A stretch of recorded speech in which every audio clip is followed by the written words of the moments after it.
को देखना बात, हमें किसी के कहने पर भी मटर की खेती में सल्फर का प्रयोग शुरू में नहीं करना है, क्योंकि सल्फर की तासीर गर्म होती है और उस समय टेम्परेचर भी बहुत ज्यादा गर्म होता है। इसीलिए हमें ध्यान देख रहे हैं तो निश्चित ही आप एक प्रगतिशील किसान हैं जो हर साल अपने ही उत्पादन के रिकॉर्ड को तोड़कर उत्पादन का बड़ा रिकॉर्ड बनाने वाले हैं। किसान भाइयों, मैंने यूट्यूब पर भी कुछ वीडियो देखे जिनमें बात अगेती मटर की होती है, लेकिन उनकी वेराइटियों का चयन देखें तो उनमें बहुत ही लंबी उम्र की वैरायटी बताई जाती है।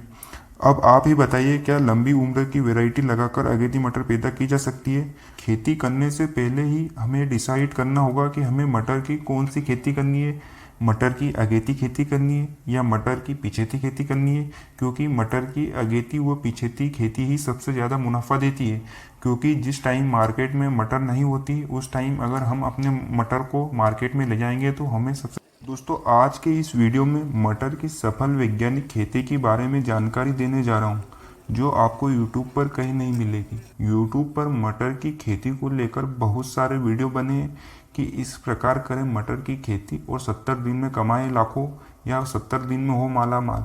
इस प्रकार के वीडियो से कृपया आप बचें, क्योंकि इन वीडियो को देखकर आप अगर मटर की खेती करने आए हैं तो निश्चित ही आपको मटर की खेती में घाटे का सामना करना पड़ सकता है। अगर ऐसे वीडियो को देखकर आप मटर की खेती करना चाहते हैं तो निश्चित ही आप घाटा खाना पड़ेगा, क्योंकि खेती करने से पहले ही हमें डिसाइड करना होगा कि हमें मटर की कौन सी खेती करनी है, मटर की अगेती खेती करनी है या मटर की पिछेती खेती करनी है। क्योंकि मटर की अगेती व पिछेती खेती ही सबसे ज़्यादा मुनाफा देती है, क्योंकि जिस टाइम मार्केट में मटर नहीं होती उस टाइम अगर हम अपने मटर को मार्केट में ले जाएंगे तो हमें सबसे ज़्यादा भाव मिलने वाले होते हैं। क्योंकि सभी किसान के साथ में अगर हम भी मटर की खेती करेंगे तो सभी का माल एक साथ मार्केट में जाएगा, जिससे डिमांड और सप्लाई की चेन खराब हो जाएगी और मटर के भाव ज़्यादा नहीं मिलेंगे। जो किसान लगातार या हर साल मटर की खेती करते हैं उन्हें अच्छे से पता होता है कि मटर का भाव सिर्फ डिमांड और सप्लाई पर ही निर्भर करता है। दूसरा पॉइंट जो मटर की खेती करने वाले किसान के मन में होना चाहिए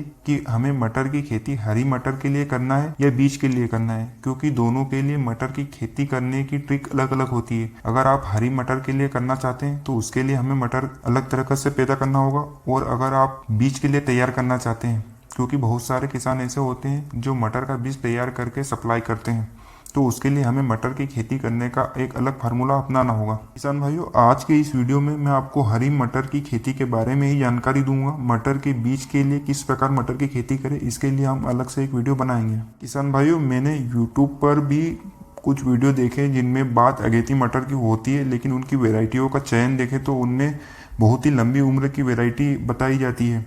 अब आप ही बताइए, क्या लंबी उम्र की वेराइटी लगाकर अगेती मटर पैदा की जा सकती है या की जा सकती है? तो कमेंट करके बताइए। निश्चित ही नहीं की जा सकती। अगर वो हम लंबी वैरायटी लगाएंगे तो हमारी वैरायटी में जब मटर आएंगे वह तब आएंगे जब मार्केट में बहुत सारे किसान मटर की खेती करके मटर को मार्केट में ले आएंगे। निश्चित ही हम लंबी वैरायटी का चयन करके अगेती मटर की खेती नहीं कर सकते, क्योंकि उस समय तक मार्केट में बहुत सारी मटर आ जाएगी जिससे हमें अच्छे भाव नहीं मिलेंगे। दोस्तों, आज की इस वीडियो में मैं आपको मटर की खेती की ऐसे सीक्रेट बताने जा रहा हूँ जो आपके उत्पादन को 50% बढ़ा देंगे। इसीलिए आप चैनल पर पहली बार आए तो चैनल को सब्सक्राइब करें और वीडियो को लाइक करें, ताकि मैं आपके लिए कंटिन्यू मटर की खेती पर वीडियो ला सकूं। किसान भाइयों, इसे हमें 100% मानना पड़ेगा या 100% सत्य कि अभी तक हमारे भारत में कोई भी ऐसी वैरायटी नहीं है जो 32 डिग्री से 36 डिग्री का तापमान झेल सके, क्योंकि जो वैरायटी हम बाहर से लाते हैं वह वैरायटी भी 32 से 36 डिग्री का तापमान सहन करने में सक्षम नहीं होती है।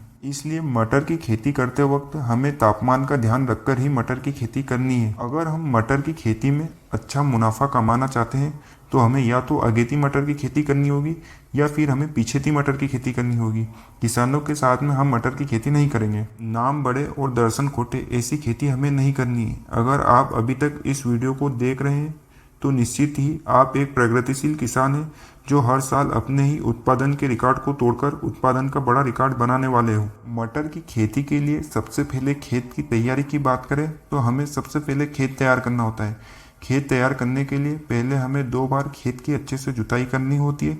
उसके बाद में अगर हम पलेवा करके खेती करना चाहते हैं तो हमें पलेवा करना चाहिए, या हमारी मिट्टी में नमी है तो फिर पलेवा नहीं करना है। इसके बाद में अगर खेत की बढ़िया से जुताई करने के बाद में हमें पर्याप्त नमी देखनी चाहिए कि खेत में अब पर्याप्त नमी है ताकि हम बो सकें। अगर 2 बार भी खेत में पंजा चलाने के बाद खेत बराबर ना हो तो हम रोटावेटर से भी खेत को समतल कर सकते हैं, और जो किसान स्प्रिंकलर से कर रहे हैं उन्हें तो रोटावेटर करवाना ही पड़ेगा। अब इसके बाद हमें खेत में खाद डालना है। सबसे पहले गोबर की खाद होती है, अगर वह किसान के पास होती है तो उसे किसान सीजन की शुरुआत में ही डाल देता है। 90% किसान ऐसे होते हैं जिनके पास गोबर की सड़ी गली खाद नहीं होती है, तो उसकी जगह पर हम 1 बैग NPK 12-32-16 और या फिर 15-15-15 प्रति एकड़ डाल सकते हैं। साथ ही आधा बैग पोटास प्रति एकड़ MOP डालना है। खाद डालने के बाद अब हमें सीडल से बोने की तैयारी करनी होती है। बोने से पहले वैरायटी का चयन सबसे महत्वपूर्ण होता है। अगर हमें अगेती खेती करनी है तो हमें अगेती वैरायटी का चयन करना है, और अगर हमें मध्यम अवस्था में खेती करनी है तो हमें मध्यम टाइम की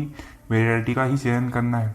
अगर हम अगेती खेती करते हैं और लंबी वैरायटी का चयन कर लेंगे तो भी हमारी मटर सही टाइम पे नहीं आएगी, और अगर हम मध्यम टाइम पर खेती करते हैं और सही वैरायटी का चयन नहीं करेंगे तो हमें डबल नुकसान होगा। एक तो हमारी जिस वैरायटी का चयन करेंगे हम वो उत्पादन कम देगी, इसके साथ में दूसरी समस्या ये रहेगी कि हमें अच्छे भाव नहीं मिल पाएंगे। अगर हमें अगेती हरी मटर की खेती करनी है तो हमें सबसे पहले कम उम्र की वैरायटी को बोना है।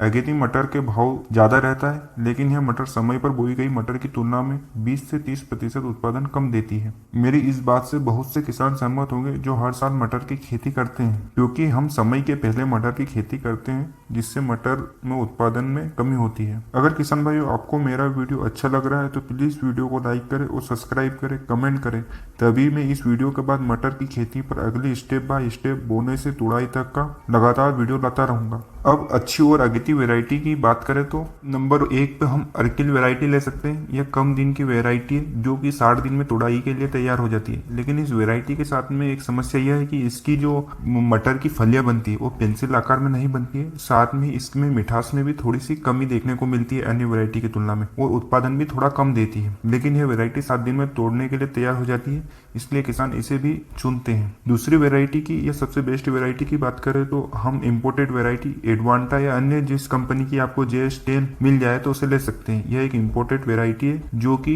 70 से 75 दिन में तुड़ाई के लिए तैयार हो जाती है। इस वैरायटी की खास बात यह है कि यह अन्य अगेती वैरायटियों से 5 से 10 दिन लेट होती है, लेकिन इसका उत्पादन बहुत ज्यादा रहता है। फलियां की लंबाई बढ़िया रहती है, फलियों में दाना और साइज अच्छी रहती है, और मार्केट में इसकी मिठास के कारण इसकी डिमांड भी बहुत ज्यादा रहती है। इसके अलावा हम अन्य वैरायटी आजाद P3, आजाद P1 इन सभी वैरायटी को भी चयन कर सकते हैं, लेकिन JS10 अच्छी वैरायटी है। वैरायटी के चयन के बाद हमें मटर के बीज को 3 ग्राम प्रति केजी कार्बेंडाजिम या मेन्कोजेब जो साफ पाउडर में होता है या बाविस्टिन से उपचारित कर लेना चाहिए।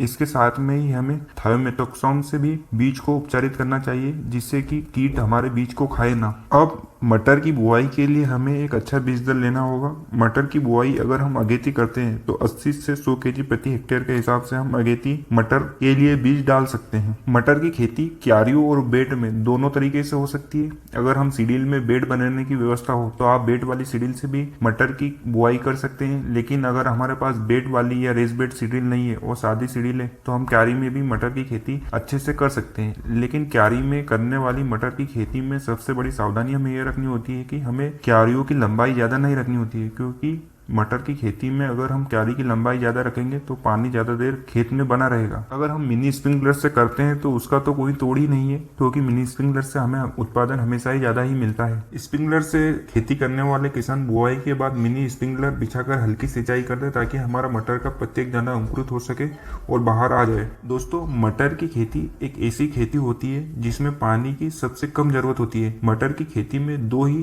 पानी पर्याप्त होते हैं। मटर की खेती के 2 सबसे बड़े दुश्मन होता है। पहला दुश्मन होता है तापमान और दूसरा दुश्मन होता है पानी का मैनेजमेंट सही ना होना। मटर की खेती हम मुख्य रूप से MP, पंजाब, हरियाणा, हिमाचल प्रदेश, महाराष्ट्र, हिल वालों किसान भी कर सकते हैं। हिल वाले किसानों के लिए तो मटर की खेती वरदान होती है, क्योंकि हिल में ढलान की जमीन होती है। इसके साथ में वहाँ पानी की भी दिक्कत रहती है। हिमाचल प्रदेश जैसे स्थानों में टेम्परेचर बहुत अधिक नहीं होता है, तो वह अगेती मटर और अलग अलग टाइम पर मटर की खेती करके हमारे इधर से किसानों से भी ज्यादा मुनाफा कमाते हैं। खरपतवार की बात करें तो हमें खेत में खरपतवार नाशी का उपयोग नहीं करना है, हमें मैन्युअली खरपतवार निकालने हैं, क्योंकि खरपतवार नाशी इस फसल के साथ साथ जब हम आने वाली फसल में भी देखते हैं तो उसमें भी अंकुरण में समस्या देती है। इसीलिए जितना हो सके हमें मैन्युअली करना है। अगर आप इस फसल में डालते हैं तो इस फसल में तो जो नुकसान करती है साथ में ही आने वाली फसल में भी आपका बीज अंकुरण में समस्या होगी। इसके बाद हम पानी के मैनेजमेंट पर एक वीडियो सेपरेट लाएंगे, जिसमें पानी को किस प्रकार देना है, पानी देते वक्त कौन कौन सा समस्या हमें आती है, इन सभी बातों की जानकारी हम आने वाले वीडियो में आपको देंगे। और एक सबसे महत्वपूर्ण बात, हमें किसी के कहने पर भी मटर की खेती में सल्फर का प्रयोग शुरू में नहीं करना है, क्योंकि सल्फर की तासीर गर्म होती है और उस समय टेम्परेचर भी बहुत ज्यादा गर्म होता है। इसीलिए हमें ध्यान रखना है कि हम सल्फर का बाद में स्प्रे करेंगे, और जो मैं आपको आने वाले वीडियो में बताऊंगा कि किस प्रकार और